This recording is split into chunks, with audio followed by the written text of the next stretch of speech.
খুব সাবধানে চালাইতে হবে, কেউ কাউরে সাইড দেন না। 8:30 বাজে। ওস্তাদ ভাই প্লাস্টিক, এই মুরগি তো আমি উত্তরার থেকে দেখতেছি। এই যে এগুলো হইতেছে ঢাকা মেমিসিং রোডের সৌন্দর্য। বৃষ্টিতে ধোঁয়া শুরু হয়ে গেছে।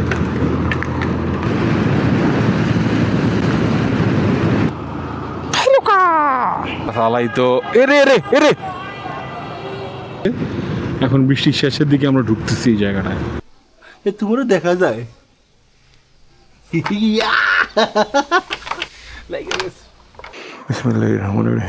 হ্যালো, আসসালামু আলাইকুম, ওয়েলকাম টু জেবিন ভাইবস।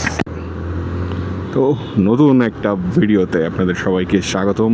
তো লাস্ট ভিডিওতে যেমন বলতেছিলাম, আমি মানে নেত্রকোনা যাওয়ার জন্য একটা প্ল্যান করতেছি। তো ঈদে স্বাভাবিকভাবে যাব, বাইকে যাব, বাইকের প্রিপারেশন নিতেছিলাম, ইঞ্জিন অয়েল চেঞ্জ করলাম, একটা সার্ভিসিং করলাম। তারপর তো আজকে সকালবেলা মানে 5 তারিখ সকালবেলা মানে ভোরবেলা বেরোনোর কথা ছিল, মানে ইচ্ছা ছিল, কিন্তু সেই ভোরবেলা বেরোতে বেরোতে মোটামুটি 6টা বেজে গেছে। আমি দিচ্ছি যাত্রা কইরা, সাথে আছে আমার ওয়াইফ। তো দোয়া করবেন ওদের সাথে নিয়ে এই প্রথম এত লম্বা একটা জার্নি। I am excited. এরকম জার্নিতে আপনাদের আসলে কেমন ফিল হয়? খুব সাবধানে চালাইতে হবে। ঢাকার ভিতরে হয়তো জ্যাম পাবো না বা গাড়ির চাপ কম থাকবে আশা করি। যত ঢাকার বাইরে যাইতে থাকবো মানে উত্তরার পর থেকে শুরু কইরা চৌরাস্তা পর্যন্ত একটা ভালো চাপ থাকবে। এটা একটা অসুবিধা ফেলায় দিবে, এটা যে কোনো সময় ফেলায় দেয়। এটা আপনি যদি যে কোনো রাত্রেই বেরোন, মানে মাঝরাত্রে বেরোন, এটা আপনার ঝামেলায় ফেলায় দেবে। কেউ কাউরে সাইড দেন না, ভালো।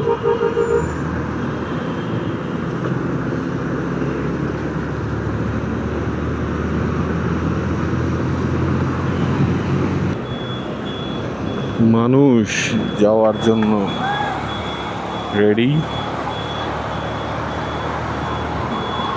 এই যে দাঁড়ায় আছে ব্যাগপাতি নিয়ে, মহাখালী থেকে গাড়ি বেরোবে আর ওনারা এটাই উঠবে।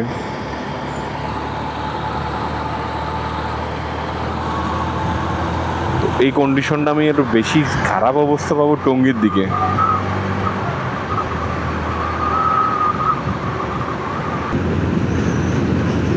দুজনের মধ্যে একটা ইন্টারকম থাকলে ভালো হইতো, কথা বলা যেত। আরো কৃষ্ণচূড়া,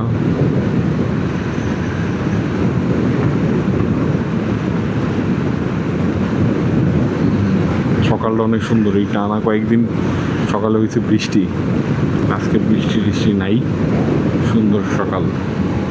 আসলে এত লম্বা জার্নিতে আপনাদের সাথে আসলে কোনো কাহিনী শেয়ার করা দরকার, আমার কোনো এক্সক্লুসিভ কাহিনী।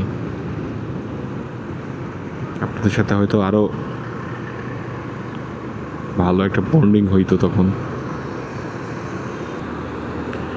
এই উত্তরা পর্যন্ত আসলে একটা দুঃখের কথা মনে হয়।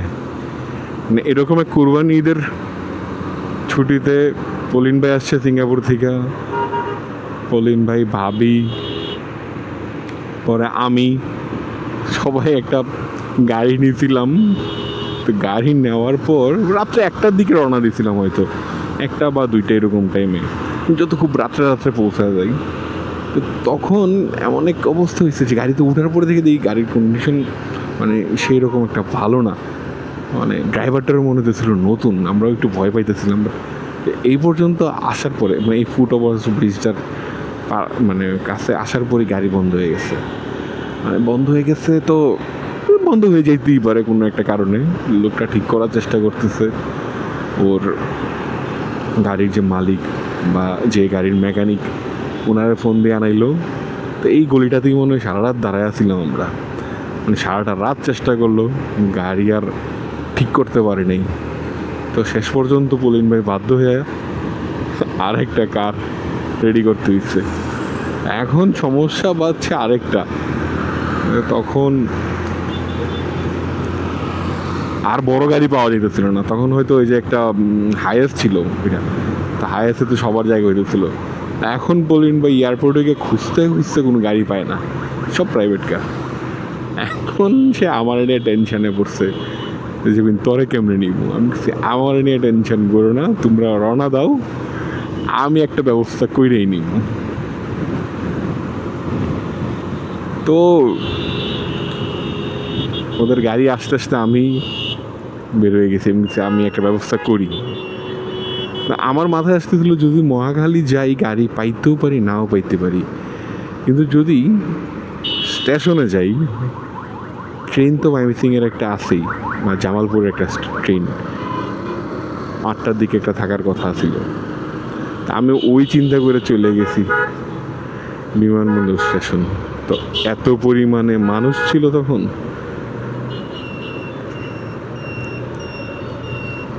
মানে স্টেশনে এত পরিমাণে মানুষ যে ট্রেন কোনটা যাইতেছে বুঝা যাইতেছিল না। কিন্তু আমি এক কাজ করছিলাম, আমার ব্যাগ ট্যাগ দিয়ে দিছিলাম, একটা হাফ প্যান্ট পরে আমি যেমনে পারি এমনি যাবো, এরকম প্ল্যান করছি। বাট ঈদের আগের দিন,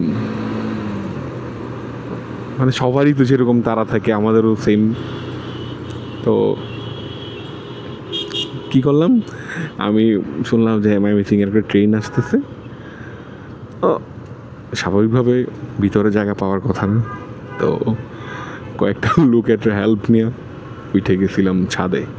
এটার গল্প বলতেছি, গাড়িটা একটু ছাড়ুক। আচ্ছা, যেই কথা বলতেছিলাম, আমি ট্রেনের ছাদে উঠে গেছি। তো ট্রেনের ছাদে ওঠার পর স্বাভাবিক নেত্রকোনার মানুষও থাকবে, ময়মনসিংহের মানুষও থাকবে, জামালপুরের মানুষও থাকবে। তো ছাদে উঠে একটা গ্রুপের সাথে আমার পরিচয় হয়ে গেছে। ওরা আমার কলেজের, আমারে চিনছে, আমি দুজনের চিনছি, সবাই চিনতে পারি নাই। সেই আড্ডা হয়েছিল, মানে এত আড্ডা মেরে গেছি। তার আগের রাত্রে যে সারা রাত আমি এই রাস্তায় দাঁড়ানো, তারপর সারাদিন অফিস করা, মানে এই ক্লান্তি কেটে গেছে। এবং আমি 12টা-1টার মধ্যে পৌঁছায় গেছি নেত্রকোনা, আর ওরা আস্তে আস্তে সন্ধ্যা হয়েছে। প্রায় 8টা বাজে, আমি এখনও চৌরাস্তা বার হইতে পারি নাই। জাতীয় বিশ্ববিদ্যালয় পর্যন্ত আসছি, দেখি আর কত সময় লাগে চৌরাস্তা পার হইতে। 8টা 30 বাজে, আমাদের চৌরাস্তার যাত্রা এখনো শেষ হয় নাই। আমরা এখনো চৌরাস্তা আসতে পারি নাই, মানে প্রায় চৌরাস্তা চলে আসছি। জানি না এটা বন্ধ করে রাখছিল, ঢুকে গেছি এই রাস্তায়, আদৌ যাইতে পারবো কি না I am not sure, but উঠে গেছি। পরেরটা পরে হইব, যদি গাজীপুরের দিকে চলে যাই তো আর কিছু করার নাই।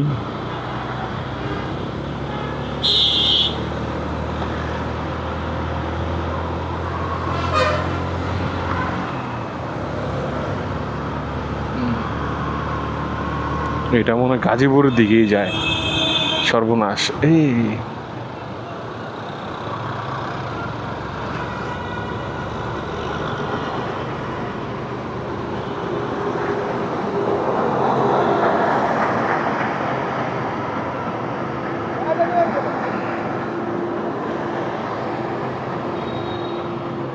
no tension, your bro have an idea, your bro have another idea.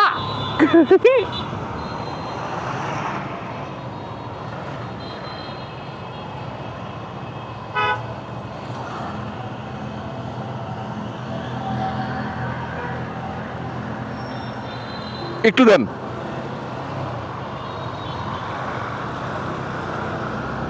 Yes,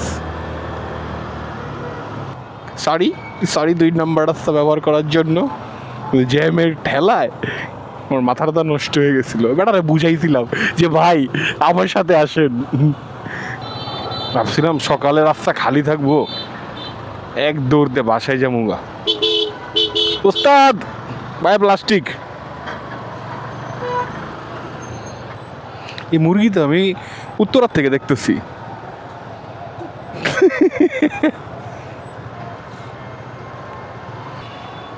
এই যে মুরগিটা আমি উত্তরা থেকে দেখে আইতেছি, চৌরাস্তা পর্যন্ত পড়ছি। আরে মুরগিটা এই পাশটায় পুলিশ ভাইদের একটা সরব উপস্থিতি আছে। ভাই কেন ভাই, ও ভাই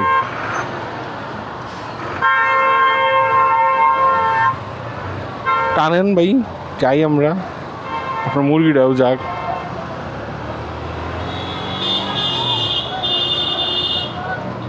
না পুলিশ ঠিক আছে আছে, কিন্তু ট্রাকে উঠে যাওয়ার ব্যাপারে ওনারা উদাসীন।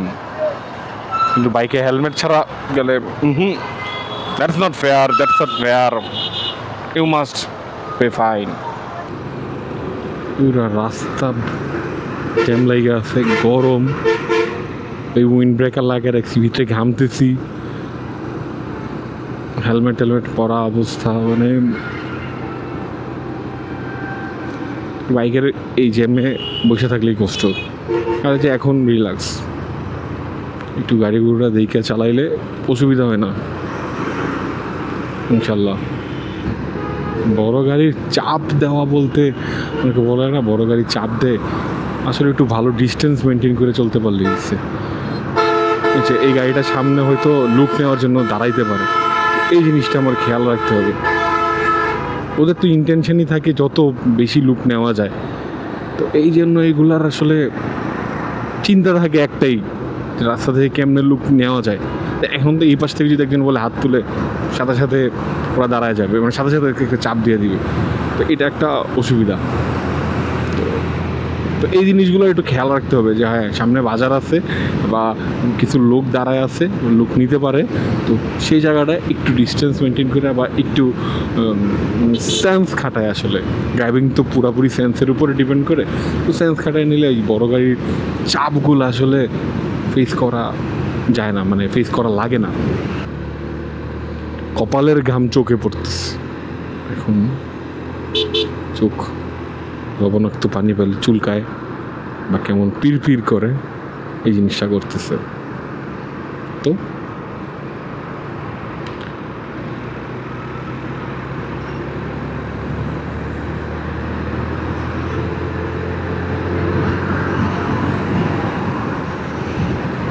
বাট ওয়েদারটা ঠিক আছে, বৃষ্টি বৃষ্টিও না, একবারে কড়া রোদও না, কিন্তু জ্যামে দাঁড়ায় থাকলে এতগুলা গাড়ির মাঝখানে গরম লাগে যায়। কথা তো আসে না, ক্ষুধা যতক্ষণ আসে, ক্ষুধা শেষ হয়ে গেলে, ক্ষুধা মিটে গেলে তখন হয়তো গান গাইতে পারবো। কি আর প্রচুর গান গাবো আমি, প্রতিটা ঈদেই দেখি এরকম ভাবে মানুষ যাইতেছে, ট্রাকে উঠা, পিকআপে উঠা, মানে বৃষ্টি হইতেছে, রোদে, ধুলাবালিতে।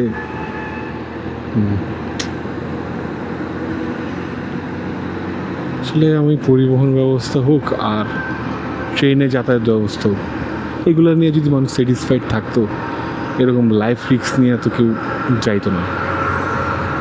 তো মোটামুটি লাইফ রিস্ক বলা যায়। আর ইভেন আমি পরিবহন সেক্টর নিয়ে আমি স্যাটিসফাইড না। ওনারা কি ব্রেক নিতেছে? ওনাদের তো অনেক আগে পাইছিলাম, উত্তরার দিকে পাইছিলাম ছোট্ট একটা গাড়ি নিয়ে, ওনারা আমাদের অনেক আগে দাঁড়ায় আসছিল। এই যে এগুলো হইতেছে ঢাকা মেমিসিং রোডের সৌন্দর্য।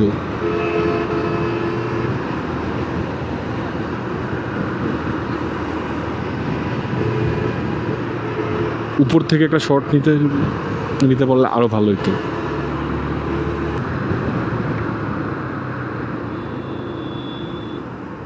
সামনে কি হইল?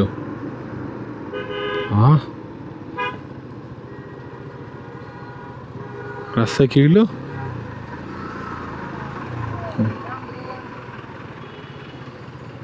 কোন জায়গার জ্যাম এটা? সর্বনাশ, মাত্র একটা ফিল নিয়ে টান দিলাম, এর মাঝখানে আটকে গেলাম, তো সম্ভব ব্যাপার।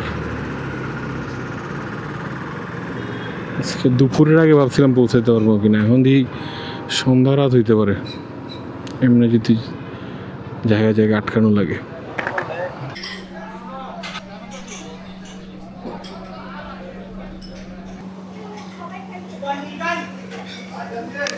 এরকম জার্নির পর এরকম বড় কাপে চা খাইতে ভালোই লাগে। এই পাশটা পুরাই ব্লক, এই পিছনে একটা জায়গায় ইউটার্ন ছিল, তো ইউটার্নে কিছু বাস ইউটার্ন নিতেছিল, এই জন্য পুরা রাস্তা জ্যাম পড়ে গেছিল। তো যাই হোক, এর মাঝখানে নাস্তা রাস্তা করে নিছি, আর সামনের আকাশ দিকে মনে হইতেছে বৃষ্টি আসবে, মজা হবে। বৃষ্টির ফোঁটা অলরেডি পাওয়া শুরু করছি, সামনে মনে হয় বৃষ্টি হইতেছে। আমাদের ফোনগুলো ওয়াটারপ্রুফ না, ও ক্যামেরাটা ওয়াটারপ্রুফ আছে। একটা জায়গায় দাঁড়ানো অবশ্যই উচিত। বৃষ্টি তো ধুমায় শুরু হয়ে গেছে, কই দাঁড়ামো? হ্যাঁ, কোথায় দাঁড়াবো না, আর একটু শুরু। আমি গাওরা আছি, মাত্র দেখলাম বৃষ্টি, গাড়ি থামাবো থামাবো কিনা চিন্তা করতে করতে হঠাৎ করে আবার রোদ। এই পশুদাম মন ভাবে তারে এই মেঘলা দিনে, বাইপা কাম নাই, এতে আমার সাথেই আছে। শীতল কুয়াশাতে তার স্পর্শে ঝুরুপুরের পায়ে আকাশে জলবৃত পাশে বিটল পায়। আবার আবার আটকায় গেছেই, আবার সেই অ্যাক্সিডেন্ট হয়েছে মনে হয়।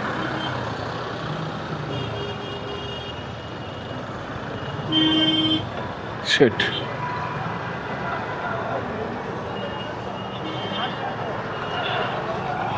শিট।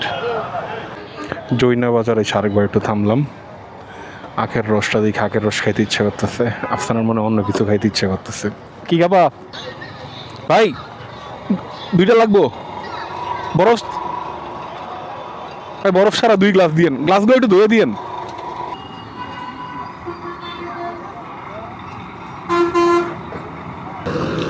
একটা জুস ব্রেক ছিল, আখের জুস খাইছি, এখন আরেকটু রিফ্রেশিং লাগতেছে। এইরকম ওয়েদারগুলোতে কিন্তু ব্যবসা একটা গরম থাকে, আমার হাতটা ভিজে গেছে একদম। মানে রাইড করে যে একটা মজা, আজকে রাইড করে মজাটা পাইতেছি না, কারণ হইতেছে প্রতিটা বাজারে বাজারে জ্যাম লাইগা আছে, প্রতিটা ইউটার্নে জ্যাম লাইগা আছে। মানে 2 মিনিট ভালো করে চালাইলে আধা ঘন্টা বসে থাকা লাগে কোনো একটা জায়গায়। তো উত্তরা থেকে মানে বাইকে যখন আসি আমি প্রায় দেখছি যে কিছু মানুষের সাথে হয়, মানে মাইমিসিং পর্যন্ত একটা না যাওয়া হয়। তো এরকম 2-3টা বাইক পাইছি, তো ওদের সাথে উত্তরা থেকে মানে আসা হইতেছিল, তো রাস্তায় 1-2বার কথা হয়েছে ওনাদের সাথে।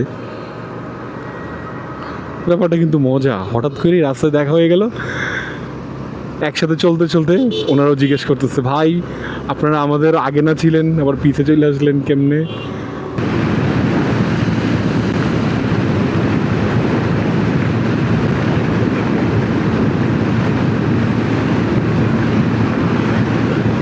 এরকম রোডে গাড়ি চালাতে মজাই লাগে, ভালো একটা টান দেওয়া যায়। আর আমার গাড়ি তো 80-90 উপরে উঠেই না, হাঁপানি গাড়ি, ইনহেলার খাওয়াই তুই। বাড়ি যাওয়ার ব্লগ, একটা মোটো ব্লগ করতে মজা লাগে, মানে বাড়ি যাওয়ার একটা ভিডিও বানাইতে কিন্তু মজাই লাগতেছে। বাড়ি যেতেছি একটু এক্সাইটমেন্ট, একটু রাস্তায় গাড়ি ঘোড়ার জন্য একটু পেইন খাইতেছি, এইখানে ওইখানে দাঁড়াইতেছি, এগুলো আপনাদের সাথে শেয়ার করতে পারতেছি, জিনিসটা মজা না সেই। তো যে কাহিনী বলতেছিলাম, তো আসতে পথে ওই যে উত্তরা থেকে যে কয়েকটা বাইক পেয়েছিলাম, এর মাঝখানে একটা 80 বাইক ছিল। তো 80 বাইকের ওই লোকটা ওনার ওয়াইফরে নিয়ে যাইতেছে, কিন্তু হেলমেট পরছে, একটা বাটি হেলমেট, আর ওয়াইফরে কিছু পরায় নেই। তা আমি কইলাম ভাই আপনার তো সাহস ভালো। আমার বলতেছে ভাই এই বাইকটা রাইখা আসতে যেতেছি। কই যান? আমি সিং। ও তো বাইক রাইখা পরে কি করবেন? ঈদের পরে রয়্যাল এনফিল্ড আসতেছে, ঈদের আগে দেওয়ার কথা ছিল ডেলিভারি, ঈদের পরে দিব। বাহ ভালো ভাই, মজা হইব। পরে ওনারা রাইখা চলে আসছি। আফসানারে বলতেছিলাম মাইমি সিং এর মানুষ পারেও চাপা মারতে। খুব খেপছে আমার উপরে।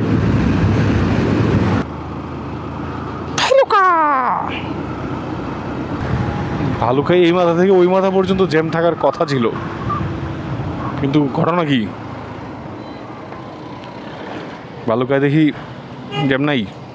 সালাই তো এরে এরে এরে, এটা কে কে এমনি উঠলো ভাই? মানুষ তো মরবো। ও হিজড়া পার্টি, হিজড়া পার্টি হইলো কি এমনি মরতেইব? দেখছো তুমি কি ভয়ানক? বৃষ্টি হয়ে গেছে মনে হয়, রাস্তার কন্ডিশন দেখে যা বোঝা যাচ্ছে বৃষ্টি, তুমুল বৃষ্টি হয়েছে। এখন বৃষ্টির শেষের দিকে আমরা ঢুকতেছি এই জায়গাটায়। ইয়াস, বৃষ্টি মনে হয় শেষ, রাস্তা ভালো ভিজা। আরেকটা শর্ট ব্রেক নিলাম একটা কৃষ্ণচূড়া গাছের নিচে। 30 সালের ওই যে ব্রিজটা ভেঙে গেছিলো ওই ব্রিজটার আগে। এখন প্রচুর পানি, এখন খেলতেছে পানির মধ্যে, নৌকা চালাইতেছে। জায়গাটা অনেক সুন্দর লাগছে, না দাঁড়ায় পারলাম। টায়ার দিয়ে খেলতেছে। আরেক পাশে দেখলাম এই কলা গাছ কাইটা বুড়া বানায় খেলতেছে। এখানে একটা নদী ছিল, নদীটা এমনি ঘুরে এমনি গেছে। আর এই জায়গাগুলো কৃষি জমি থাকে, এখন পানি হয়ে গেছে। তো মজার ব্যাপারটা হয়েছে, ঢাকা থেকে ময়মনসিং আসছি, আসার পর একটা ব্রেক নিছি শ্বশুর বাড়িতে। তো ব্রেক শেষ করার পর যাইতেছি নেত্রকোনার উদ্দেশ্যে। দেখি কেমনে যাওয়া যায়। দুইটা পথ আছে, এক পথ হইতেছে এই শম্ভুগঞ্জ হইয়া শ্যামগঞ্জ কাশীগঞ্জ এগুলা দিয়া, আরেকটা আছে গৌরীপুর হইয়া। তো বুঝতেছি না, গৌরীপুর হয়ে গেলে 50 কিলোমিটার পড়বে, আর এদিকে গেলে 36-37-এর মতো কমপ্লিট হয়ে যাবে, মানে 14-15 কিলোমিটার এদিকে বেশি যাইতে হবে যদি আমি খালি রাস্তায় যেতে চাই। আবার এই রোডে যেতে গেলে আমার কয়েকটা বাজার বিশাল লেভেলের জ্যাম লাইগা আছে, মানে ম্যাপে যা দেখলাম আমার পূর্বের অভিজ্ঞতা যা বলে, মানে জ্যাম পাবো। আমি বুঝতেছি না অপরচুনিটি কস্ট কোনটায় বেশি, একটা তো ট্রেড অফ করাই লাগবে। তো শ্বশুর বাড়িতে অনেক কিছু খাওয়াইছে, এগুলোর ভিডিও করতে খুব লজ্জা লাগতেছিল।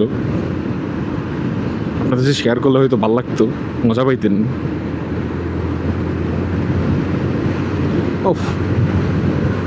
এই যে আমার বাপ চাচারা যখন এসএসসি পরীক্ষা দিয়েছে ময়মনসিং আইসা, তখনকার ব্রিজ এইটা।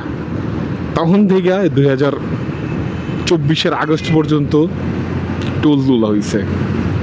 এই একটা ব্রিজ থেকে এত বছর টোল আদায়, যাই হোক বন্ধ হয়েছে অবশেষে।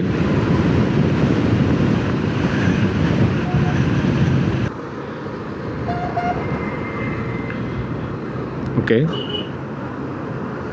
আমি যদি শম্ভুগঞ্জ হয়ে যাইতে চাই, শম্ভুগঞ্জের এদিকেও একটা বাইপাস আছে, মানে এই ব্রিজটা পার হওয়ার পর এই বামে যে রোডটা গেছে, এই রোডটা ধরে যদি আমি যাই, সরাসরি এই রোড আমারে নিয়ে পৌঁছায় দিবে শম্ভুগঞ্জ। ট্রাই করবো নাকি? চলো বিসমিল্লাহ। তাহলে গৌরীপুর হয়ে যাইতেছি না।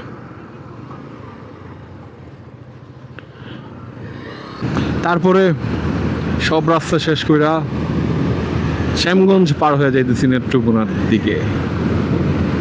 ভাই যেই লম্বা জার্নি হইল আজকে, আমি তো আশাই করি নাই এত সময় লাগবে বা এত জ্যাম থাকবে। মানে বিরক্ত হয়ে গেছি কিছু জায়গায় এসে। যাই হোক, ধৈর্যের সাথে চালা যেতে পারছি, তাই অনেক ভালো মতো বাসায় পৌঁছতে পারলেই হয়েছে।